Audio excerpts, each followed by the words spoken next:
Hey guys, my name is Wilson. Today we're going to be talking about how do you calculate your food cost. Now, first and foremost, why is food cost so important? There are basically three types of costs that would determine whether your business goes bankrupt or whether you would be having a thriving restaurant business. The three types of expenses are your rental costs, your labor costs, and your food costs. So these three things adds up to close to 75 to 90% of your revenue, okay? So what that means is that if you can control one sector and one component of this cost, you're gonna be able to maximize the amount of profit that you can bring home, okay? And in the food and beverage world nowadays, the margins are already thin enough. We're talking about 5 to 10%. So what that means is if you learn how to calculate, and when you learn how to calculate food costs, you're gonna be able to better control this item. And when you can better control this item, that means that you can have a bigger pot and bigger profit that you can bring home, which is the reason why today we're going to be talking about how are you going to be able to calculate your food cost. So now that you understand the importance of why food cost is so important, I also want to bring to you the three benefits of actually understanding it, okay? It is because the first benefit is so that way you can strategize and engineer a new menu. There are items on your menu that once you calculate the food cost, you understand and you would know that does not make sense, because these items, every time you sell one, you're losing money. Because for example, if the cost of your burger is like $8, but you're selling it for only $12, then that means that your cost of goods sold is way too high to sustain this product. That means you're not making money from this product. Aside from cost of goods sold, you also need to account for your labor, your rent, and everything. And when you count everything within this item, it's not making money, then why are you selling it? Same thing goes with actually creating new items. To give you an example, whenever we create ice cream flavors, we always start from how much of a budget can we work towards? How much of a budget do we have to create this new item? So for example, if we sell our ice cream or a product, a dessert menu item that is retailing for $8, then we know we can't spend more than $2 whenever we're testing this new product, whether it be the toppings, whether it be the ice cream base, whether it be the presentation itself. Everything adding up cannot be more than $2 because now we understand our food costs. Whereas if you do not understand food costs, you'd be putting in tons of topping just to make this ice cream stand out, make it look super amazing, yet the cost is $5. How can you make any money from that? You can't, which is the reason why understanding food costs is so important. On the same token, the second benefit of truly understanding your food costs is that you can actually run proper promotions. And what I mean by that is, if you're running promotions, so many of us are running promotions, but we don't even know if we're making money or not. If you are, every time you sell a product, every time you sell an item, it's not making money, then why are you running that promotion? It's a lose-lose game, okay? Your clients and your customers are so used to you running promotions that they won't purchase from you unless you run a promotion. And at the same time, you keep running promotions that are not generating you any profits, then what's the point? A lose-lose scenario. On the same token, if you understand food costs, if you understand, for example, a piece of cookie, it costs you around 25 cents to 50 cents to make, and you retail and you sell it out to the public for $5. That's a really healthy margin that you have. And if you want to use your cookie as a promotional item where, you know what, come and buy a cookie for 50% off, tons of people will be flooding in. You're gonna charge them $2.50, yeah, it takes you 50 cents to make, and you still have a ton of margins to play with. You still are able to benefit from that and to be able to profit from that, which is the reason why you can be very strategical when you're running these promotions, that half-price cookies, and when people come in for their cookie, they're gonna order a cup of milk, which you can charge at full price. And that's a very smart way of running promotions, all because of the fact that you understand cost of goods sold, food costs. The third and final benefit that I'm going to be sharing with you today is that you can actually make more profits by understanding the seasonality of the cost of the goods that you're buying. So for example, produce, fruits.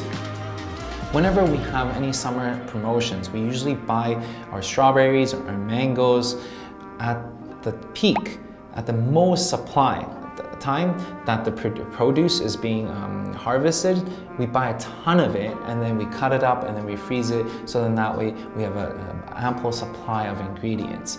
Why do we do that? It is because mangoes don't always come that cheap. Usually within a month time, they become more and more expensive as the season fades on. But because of the fact that we understand cost of goods sold, we're able to strategize, buy them in bulk, buy them and store them. And then now, throughout the season, we can actually control costs and thus bringing us much more profits at the end of the day. So now that you understand why it's so important, some of the benefits, and with more advanced strategies of how to use food costs, we're going to dive right into how are you going to be able to calculate your food costs for your restaurant. Before I do that, I'm going to explain to you a little bit more about food cost. Food cost is basically, usually comes in a percentage form, okay? And what I mean by that is usually it's the cost of making that food item. It's the direct cost, okay? What I mean by that is inventory. All the ingredients that it takes to create that item. We're talking about, for example, if we're talking about ice cream, okay? We're talking about the cups, we're talking about the napkins, we're talking about the dry ice that we have, we're talking about the milk, we're talking about the powders, the sugar, the topping. These are all the ingredients that goes into making this item, okay? And on top of that, we need to add in the direct cost of preparing the ice cream. So what I mean by that is, before we actually have that ice cream, we need to create a mix that we can pour into that ice cream machine that churns out soft serve. Now, for us to have the labor to create this box of mix, that itself is a direct cost that goes into creating the item, not just the ingredient cost. So for example, I need to have a labor, I need to find a staff to pour all the ingredients in this bucket, blend it up, and then pour it into the machine to make the ice cream. For example, if it takes my staff an hour to create this product, then I would add this hour into our food costs as well.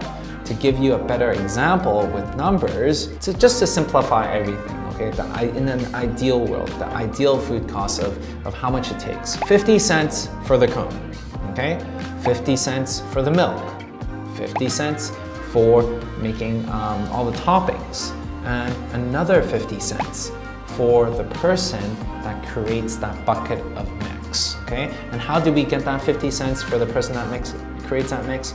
Well, if it takes that person an hour to create the mix, and if the mix can create, let's say, 30 cups of ice cream, then we can just divide 30 with that person's hourly wage. So for example, if he gets paid $10 an hour, then we use 10 divided by 30, which comes out to be 30 cents. Then we would add that to the cost of goods sold. So for the sake of this example, we said that is 50 cents. So if you add everything up, that is $2 for making that cup of ice cream. That becomes your cost of goods sold. That becomes how much it costs. Now you use that number, divide it by how much you actually sell the product for. So for example, if we sell the ice cream for $5 to the public, then we use $2 divided by $5 to get our cost of goods sold. Typically speaking, cost of goods sold should range from, I would say, 15 to 30%. 30% is the maximum that we would want for cost of goods sold. And at the end of the day, the higher the cost of goods sold, the less profit that we can make, the less profit that we can put into our pockets. So now that you understand in an ideal world how much cost of goods sold are for that ice cream, 20% is what we're talking about. But in reality, we have not taken into two big concerns. Number one is wastage, and the second one is theft. In an ideal world, this we take out. But in reality, this happens all the time. These two components, food wastage and theft, is always something that's going to happen. And what I mean by that is, for example, if we created a batch of ice cream and that whole batch is $20, if we retail it for $5, how much can we make? In theory, we're going to be able to make $100 in revenue. That equates to 20%. But because of the fact that, you know what, when we're cleaning the machine, we ended up wasting a bunch of ice cream. And in turn, those ice cream that we wasted cannot be sold as revenue. So what that means is maybe our revenue becomes $90, right? On the same token, if I'm the staff and my friend comes in and then I'm like, hey, you know what, Jason, thanks for coming in. I'm gonna give you a free cup of ice cream. Here you go. But we never charged them. That means that for the same amount of ingredient, which is $20 of ingredient, I did not receive one order, which is $5. So that brings down the revenue.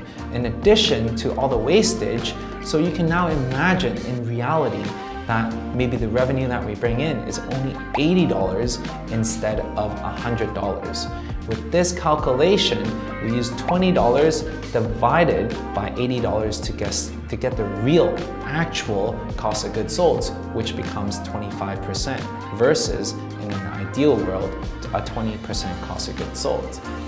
The reason why I'm explaining the ideal food cost and the actual food cost to you is because you need to understand, in theory, everything is perfect. However, our job as owners, we need to understand what is realistic, what is it, and how we can control our cost of goods sold. So now that we understand the two biggest components, food wastage and theft, we're gonna have to keep a lot of close eyes to maintain and to take this element and to prevent these things from happening to ensure that our cost of goods sold is at an optimal percentage. Now, how can we do that? Then we can have better processes, for example, cleaning, better processes of optimizing the food ingredients that we use, better processes to understand and to prevent people from stealing and giving away and comping different meals. This all adds up to your profits. So at the end of the day, you need to make sure, and why are we even calculating food costs? The reason why we're calculating food costs is for us to be aware of how much we're actually spending. Now, how do you calculate actual food costs?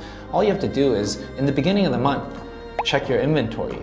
At the end of the month, check your inventory again. Take the difference, then that's the amount of ingredients that you've used throughout the month, and you're gonna be able to use that to benchmark it against the revenue you're able to generate for each food item.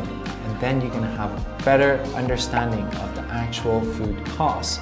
And for you to understand it, now you can manage it properly. So then that way you can gain more profits into your pockets. So there you go. We just talked about the importance of understanding your food costs. We just talked about how do you calculate your ideal food costs versus your actual food costs. As a rule of thumb, we want to be able to aim for a maximum 30% of an actual food cost, because anything higher, you're gonna be left with no margins to play with. So many times we're actually looking at our bank account, we're like, wow, we're making tons of money on paper, but in our bank account, money's not showing up.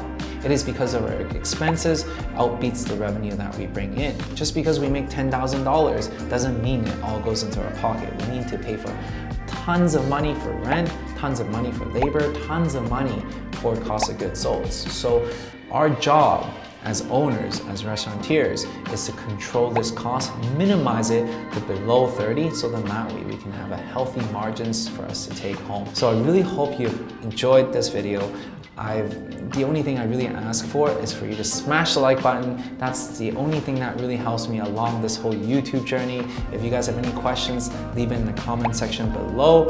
And if you want to learn more about how do you understand building a restaurant, how do you engineer better menus so then that way you can profit a ton, how do you have like more than 1,000 loyal fans so then that way you don't need to worry about the competitors around the block, or just understand my journey on building an ice cream empire, then definitely check out in the link below. I created this course of something that I've done for the last 10 years. So definitely check out in the link below. Otherwise, follow along this whole journey. I'll see you guys in the next video.